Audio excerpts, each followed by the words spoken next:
আপনি আমি এখনো ঘুমাচ্ছি। তারা বিশ্বকে গ্রাস করার ষড়যন্ত্র করেছে বিগত 200 বছর থেকে। আমরা ঘুমিয়ে আছি। আপনি মনে করবেন না এই ফেতনাগুলো বাংলার মাটিতেও আসবে না, একদিন অবশ্যই আসবে, দেখে নিয়ে। আমি বলে দিচ্ছি এই ফেতনাগুলো। ফিলিস্তিনের অসহায় মানুষগুলোর পাশে দাঁড়ায়নি তাদের আরব ভাইরা। আঞ্চলিক শক্তির দেশ তুরস্ক নিন্দা আর বিবৃতির মধ্যেই সীমাবদ্ধ। এক ইরান ও ইয়েমেনের যোদ্ধারা নিজেদের যতটুকু রয়েছে তা নিয়েই মোকাবেলা করছে ইসরায়েলকে।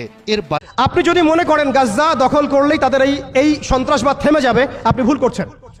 যতক্ষণ পর্যন্ত তারা বিশ্বকে নিয়ন্ত্রণ না করছে, বিশ্বকে শাসন না করছে, তারা ক্ষান্ত হবে না। এবং তাদের মূল রাজনৈতিক পটভূমি এবং ভৌগোলিক অবস্থানটা কি হবে সেটাও তারা মেনশন।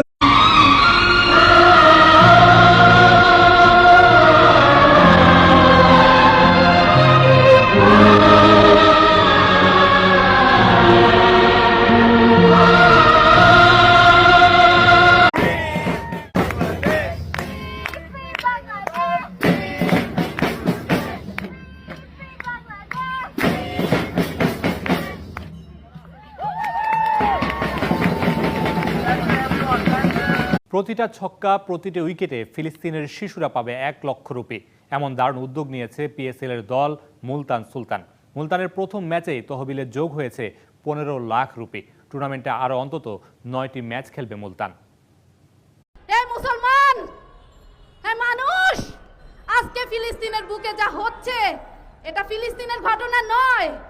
এই দাজ্জালি শক্তি আজকে ফিলিস্তিনের মাটির বুকে, ফিলিস্তিনের মুসলমানদের বুকে হাবি হয়েছে। যদি হয় ফিলিস্তিনকে রক্ষা করার কথা, তাহলে আমরা নারী হয়েও পিছিয়ে যাব না। হযরত মুসাইবা বিনতে কাব রাদিয়াল্লাহু তাআলা আনহার মতো আমরা নারীরাও অংশ নেব জিহাদে, ইনশাআল্লাহ। Today we speaking from Bangladesh. Israel, don't forget our history. We are Muslim. Don't forget our history. We are follower of Muhammad bin Qasim. We are follower of Sultan. আজকে গাজাবাসীর যে অবস্থা হয়েছে, আজকে ইরাক, সিরিয়া, লেবানন, জর্ডান এগুলোর যে অবস্থা হয়েছে, আমাদেরও যে সেই অবস্থা হবে না এর কোনো গ্যারান্টি নাই। মিয়ানমার আমাদের উপর যেভাবে রোহিঙ্গাদেরকে চাপিয়ে দিয়েছে, আপনি আমি কোথায় যাব? আমাদের উপর যদি এরকম